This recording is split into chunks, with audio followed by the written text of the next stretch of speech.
He's none other than Josh Rosen. How you doing, Josh? Very good. How are you? I'm good. Thanks for having me on. Your seats look good, man. The seats still look good since you signed it a long time ago. Glad to hear. I heard those Sharpies are permanent. They are permanent. Got to be careful. How's everything in Miami for you, Josh? Walk me through that to start off our conversation here. It's going really well. Just finally getting settled in. I'm finding my way around the building. I'm not walking into receiver rooms thinking they're bathrooms anymore. So just kind of getting settled in, figuring out where everything is, breaking down this playbook, and getting used to this heat a little bit. So, Okay.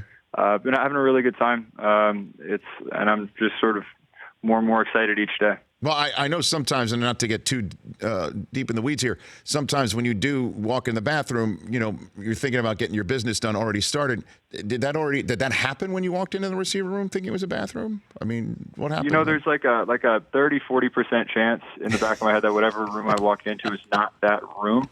So I've been playing it pretty safe for now. Is that really in your head when you walk into rooms, Josh? Is that how you walk into rooms? Yeah, I'm thinking about the playbook the entire time. No. I bet. Wow. Okay, well, that's great. So in terms of getting acclimated, the offense, we had Trent Dilfer on. He said he actually texted you that this is perfect for you, that it's going to challenge you mentally, that you are going to be out there having some aspect of it within your control, and it's going to challenge you in a way that you really like. Would you agree with that assessment, Josh?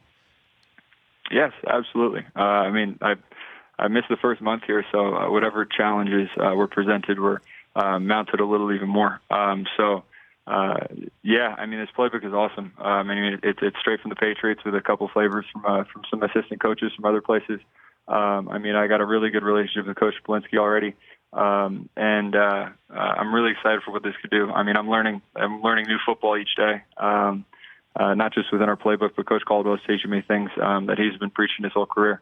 So I think it's a really good spot for me, and I'm really excited to keep working. And kind of my motto is just to improve each day to whatever the degree, whether it be a lot or a little. It's just keep kind of positive forward momentum, and hopefully after a couple weeks, months, and I can look back over my shoulder and realize I've come a pretty long way. Yeah, when you mentioned Caldwell, Jim Caldwell obviously has had some quarterbacks of note that he has coached.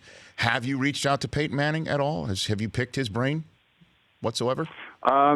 Not directly. We've crossed paths a couple times. Right. He's been really awesome. Giving me some really good advice, but I haven't directly reached out to him for those kind of purposes. Okay, and you are in a quarterback competition essentially? Would you agree with that? That is what is happening with you in Miami. Yeah. Okay. Yeah. All right. It seems like it's taboo to say the words. No, I know. It just seems, again, for somebody with your journey to show up there and be in that position, and this is absolutely no disrespect whatsoever to Ryan Fitzpatrick. It seems like this should be a show for you to showcase what the Dolphins acquired here, Josh. I'm wondering how you approach it. Well, I think you just kind of have to step back a little bit and realize where you are. I was drafted 10th overall, and I was angry it wasn't first, but at the same time, it's still a first-round draft pick, and I still have an opportunity to compete at another team. We got a lot of guys here that are undrafted rookies that came here a couple days ago, and they got something to prove, and they would love to be in my shoes. So, you can be frustrated with where you are, but I don't think you can ever lose perspective. I'm in Miami playing this beautiful game with a lot of guys that want to compete, and I think in terms of guys to compete with I guess my kind of personality profile, I don't think there's a better guy I could get along with than Ryan Fitzpatrick. We've had some great conversations so far. I think our quarterback room's been a lot of fun. He's really goofy, but he really loves to work, and I think he's going to make me better. I'm going to make him better, and I think complacency is kind of a killer in this league, and I think or competition in general is sort of the exact opposite of or it kind of kills complacency. Josh Rosen here on the Rich Eisen Show. All right, I'm going to give you the floor on this one, Josh. What do you say to people who think that you were ducking competition in Arizona, Josh? I wasn't. Okay. I don't really. There's no indication at any point that I was. I was literally in Arizona until the 1 minute before the draft. I got a call from Cliff saying that they're about to draft Kyler. But not for a millisecond was shying away from competition. So that's when you got a call, literally 1 minute before the Cardinals were put on the clock. That's when you heard from Coach Kingsbury that you did, so you didn't have to learn from it from the television set. Josh, is that how it went down? Yeah, I mean, my agent gave me a call about 5 minutes before, saying don't be surprised, this might happen, and I was like, all right, you know what it is. It is what it is. We'll see how the cards end up falling, but I mean, I'm going to compete wherever I am. So Cliff gave me an actual call a minute before it happened, saying that we're going to draft Kyler, and I mean, I have the most respect for Cliff. I mean, I don't slight anyone for making business decisions that they think are best for them and their family. But I just really appreciated how he just kind of acted like a man and was very respectful. He was wishing me the best. He called me even the day after the draft, wishing me good luck, and I wish him good luck. I even gave Kyler a call, shot him a text, and said good luck. Wishing you the best. But I mean, that's kind of all you can really ask for in this game is just people make decisions for whatever reasons, but as long as they're men about it and they respect someone else's career, I can appreciate that. Well, did you ask Kingsbury before you hung up, are you going to trade me? Did that question come out of your mouth to basically say, well, what are you going to do with me, Josh? I mean, I don't know if I'm allowed to say it, but like literally he's like, hey, so we're about to draft Kyler. I don't really know what happens now. But yeah, and I responded, I was like, yeah, I don't really know what happens either. But I mean, regardless, at least he gave me the courtesy to give me a call.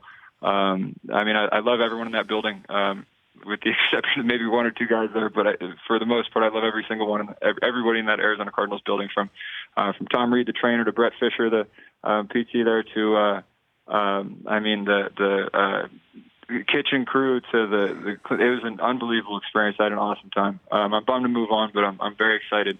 And it's been an interesting ride, but I think it just makes the story a little bit better. Yeah, I know. And so I was going to ask you to describe, now that you are a couple of weeks removed, and maybe some of the raw emotions that you were feeling at the time have subsided. How would you describe yourself looking back as to what did happen with you with the Arizona Cardinals, Josh Rosen? I don't know. I mean, I think this is kind of unprecedented, so I don't really have any kind of foundation on how I should feel. All I know is that it's happening. I think reflection is more for down the road. Right now I'm kind of in it, so I'm just keeping my head down. But yeah, I mean, the only thing that like truly did kind of frustrate me through this whole process that I still haven't heard from my old GM. Like, I didn't talk to him for months before, still haven't talked to him months after. But that was kind of frustrating. But for the most part, I'm just ready to put that whole chapter behind me and keep pushing on and playing football. Did you ever connect with Kyler on the phone? No, I never never ended up actually connecting with him. But I mean, that's the one thing I've kind of learned since being in the NFL, is that we're playing teams versus teams, but we're all rooting for each other. I mean, players to players, we're all in a union together. We're all working together. We're all busting our butts. And that's one thing that I think is really cool about the NFL versus college, is that after the game, when you break the sideline and you guys are kind of saying, hey, or saying what's up to old teammates, that's kind of cool, because everyone at some point usually worked with someone or played with someone. So it's pretty fun to see that all happen. And you kind of realize that we're all in this together. So I really couldn't be rooting more for Kyler. I just am going to root more for us here. Well, are you saying that nicely about Kyler Murray because you're still trying to rent that condo out in Arizona? Josh, is that why you're doing it? That's a very good point. My line's still open. I think it's going up on the market pretty soon. Oh, is it? So you have not got, it's still available. I mean, I'd like to help you move the real estate if you need some right here on the Rich Eisen show. So that has still not been rented or leased or anything like that? It has not. We were putting it on the market soon. Okay. I don't think I'm going to give the address out live, but okay, that's fine. Yes, no, it's right in Old Town. Great spot. You'll love it. I describe it as kind of a man cave with bedrooms. So I got a ping pong table in there, dartboard, video games and stuff. So it was okay. It treated me well for a year. But no hot tub, right? No. There is one in the building, okay. just not in my actual unit. There you go. You're all grown up, Josh. I'm letting everybody know that. You are grown up. You're a grown-ass man right now in the National Football League. Is that the qualifications for being a grown-ass man? Well, for you do some. not need to sleep within a 10-foot vicinity of boiling water or bubbling water. Oh, my gosh. Look, I'm happy you're in a spot where you're competing and you got a large future in front of you, Josh. I've said it before. I'll say it again. Dolphins are lucky to have you, and I appreciate you calling in and checking in.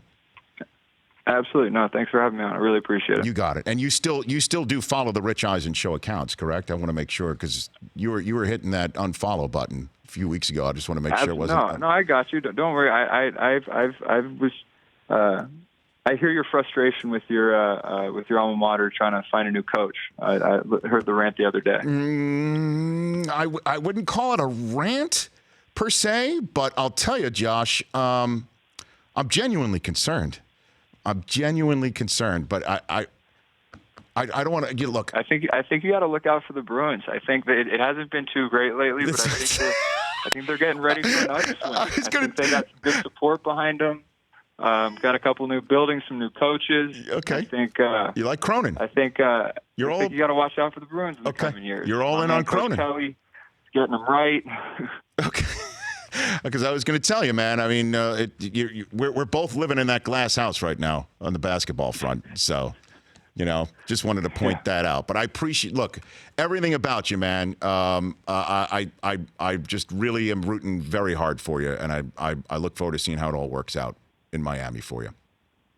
Thank you. I really appreciate that. You got it, Josh. Thanks for the call, bud. We'll chat soon. Absolutely, no problem. You got it. That's Josh3 Rosen on Twitter. For more of The Rich Eisen Show, tune to Audience Channel 239 on DirecTV for free on BR Live or download the Rich Eisen Show app.